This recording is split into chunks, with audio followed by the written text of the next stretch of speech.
పిల్లలు ఉన్నారా?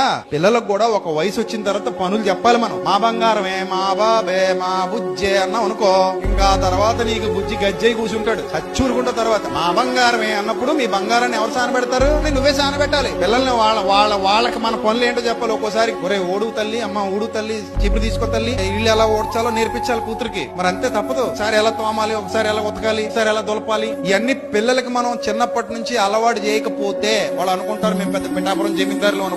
వాళ్ళ కాళ్ళ మీద వాళ్ళు నిలబడలేరు. రేపు పొద్దున కష్టం వస్తే తట్టుకోలేరు, బాధ వస్తే తట్టుకోలేరు, భయం వస్తే తట్టుకోలేరు, ఏ వచ్చినా తట్టుకోలేరు. ఎందుకు పనికిరాని వాళ్ళు అయిపోతారు. గాజు బొమ్మల్లాగా పడినా పగిలిపోతారు, గట్టిగా పట్టుకున్నా పగిలిపోతారు. అలా పగిలిపోయే బొమ్మలు కాదు మనకు కావాల్సింది. ఇనప ముక్కల్లాగా ఉండాలి, స్ట్రాంగ్ గా తయారవ్వాలి. తల్లిదండ్రులు పిల్లలకి శిక్షణ ఇవ్వాలి. అన్ని పనుల్లో తండ్రి తన పనుల్లో శిక్షణ ఇవ్వాలి. ఎండాకాలం సెలవులు వస్తున్నాయంటే ఇదిగో ఈ టైం కి పని చేసేసి ఆ తర్వాత నువ్వు ఆడుకోవడానికి పోతే పో. మన పిల్లలు మన బాధ్యతల్లో ఏం కావాలి? పాలి భాగస్తులు కావాలి. ఇంటికి డబ్బులు తెచ్చి ఇచ్చేసి వాడేసుకోండి అనడం కాదు. ఆ డబ్బు ఎలా వస్తుందో కూడా పిల్లలకి చెప్పాలి. అది ఎలా ఖర్చు పెట్టాలో నేర్పించాలి. అది ఎంత కష్టపడితే వస్తుందో చెప్పాలి. మన కుటుంబం ఎలా నడుస్తుందో చెప్పాలి. వాళ్ళ విషయంలో ఎందుకంత తాపత్రయపడుతున్నాం, ఎందుకంత ఆశపడుతున్నాం, వాళ్ళు ఏ స్థితిలో చూడాలనుకుంటున్నాం కూడా చెప్పాలి. ఇవన్నీ పిల్లలకి చెబుతూ పెంచుతూ ఉంటే వాళ్ళు కూడా మనతో పాటు మన కార్యాచరణలో పాలిభాగం తీసుకుంటారు. లేదరా